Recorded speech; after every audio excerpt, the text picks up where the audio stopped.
Epa mi gente, blessed Monday to you. Welcome back to my library here as we go over another great book and some fantastic points for you to think about and perhaps even journal on the one that stands out the most to you. The book we're going over today is Operation Happiness by Christy Ling. As always, I go over great books here that are very easy reads that can make a big impact on your life if you just open your heart and mind and actually take action on certain practices.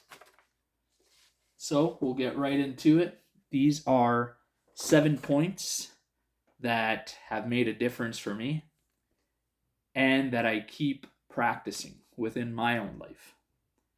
Point number one, make over your mornings. The way you start your day creates the foundation for it and your life. I can tell you guys that I struggle with this probably for 4 days out of the week. I know it sounds terrible. It used to be worse. I'm working on it.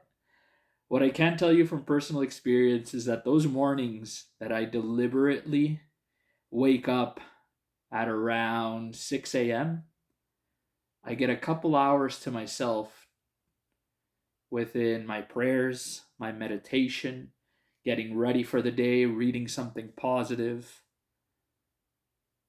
where I feel like the rest of my day just kind of goes into a certain flow. The last couple days, as you guys know, I've had quite a rushed one, and I came out with some sort of allergic reaction on Saturday, which is really showing up today. And I took some allergy medication last night. It knocked me out. I woke up today at almost 11. I don't remember the last time I did that. And it totally threw my day off. So you're going to have those days here and there. It's part of the beauty of life. But you got to know that you got to reset it. And tomorrow I got to get up at 6 a.m. again and do the things I want to do. 2, use positive affirmations. It sounds simple. I know, months ago I thought to myself, this is ridiculous. What could it possibly do for me? But coming up with 3 new positive affirmations about myself every day has been huge. I write them in my journal, I look them over, I say them, and the more I say them, the more my subconscious soaks them in and believes them. And over time, I become those things. And I've already noticed it happening with certain affirmations I've told myself. So, as I've said before, give it a try. Don't be afraid of it. 3, even rejection is love. It's the universe's way of filtering out what's not right for you. We get hooked on wanting everything to go our way. It's this expectation we have. I mean, being here in Canada, like I've said, I've been very blessed. And it might even be kind of sense of entitlement. I hope you don't take it the wrong way. I'm using myself as an example first, not judging anybody, but we've had it really good. Sure, like I said, life's a roller coaster. But overall, we've had a really good picture here. And we always expect to get everything we want. And when those things don't happen, I've learned to tell myself they're not supposed to happen. As much as I want them to happen, they're not supposed to be a part of my life. They're not written in my destiny. And if they didn't happen, I have to have faith that it's for a good reason and that probably better things are coming. As always, stay positive.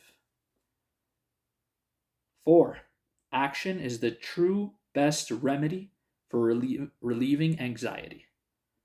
Hands down, I can't even say how many nights I've laid in my bed anxiously thinking about something.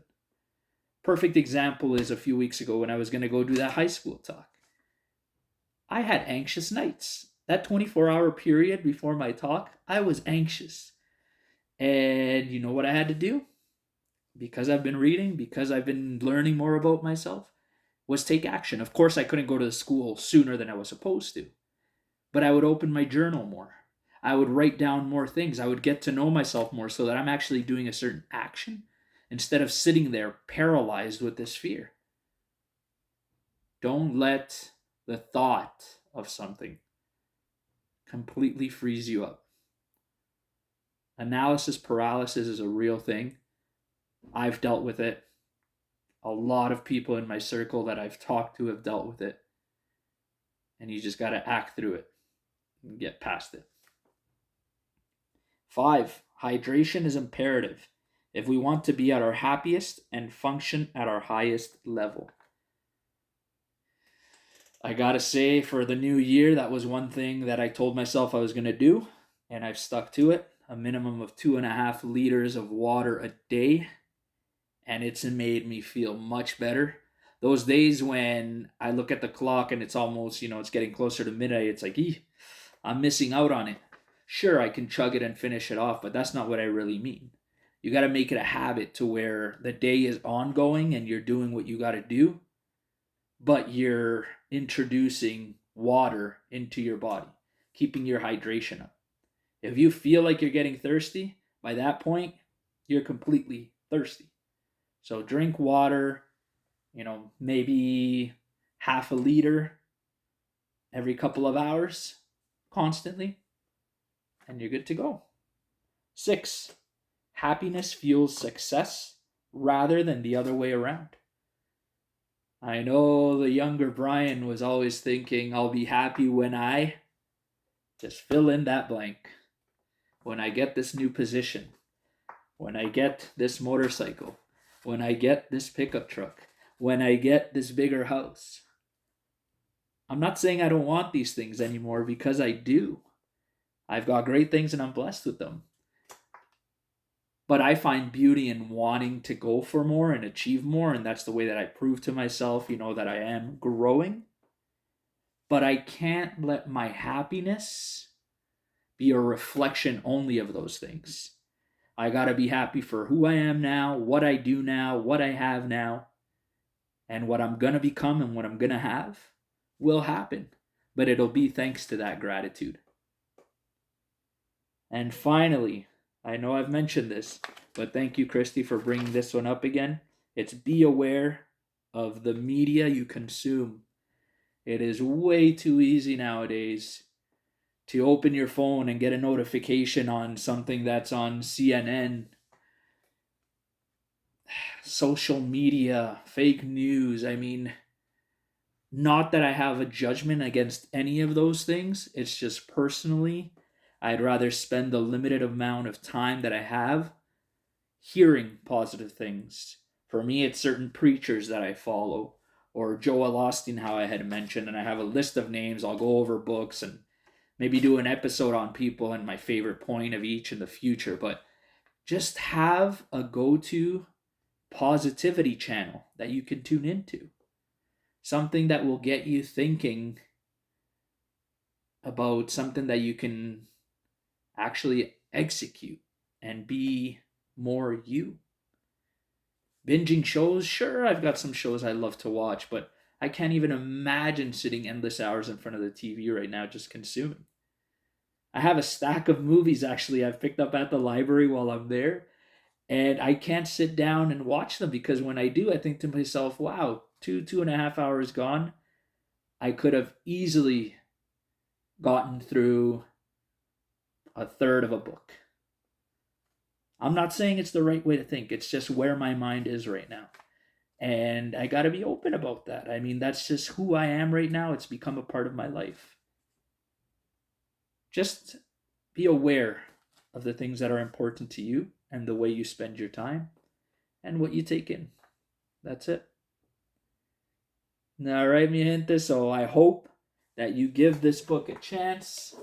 Again, Operation Hapiness by Christy Ling. Follow her on Instagram. She's got daily posts that are fantastic as well for those uplifting messages day to day. Thanks for watching. Subscribe to my channel for more books in the future. I love you. Have a great night. Ciao for now.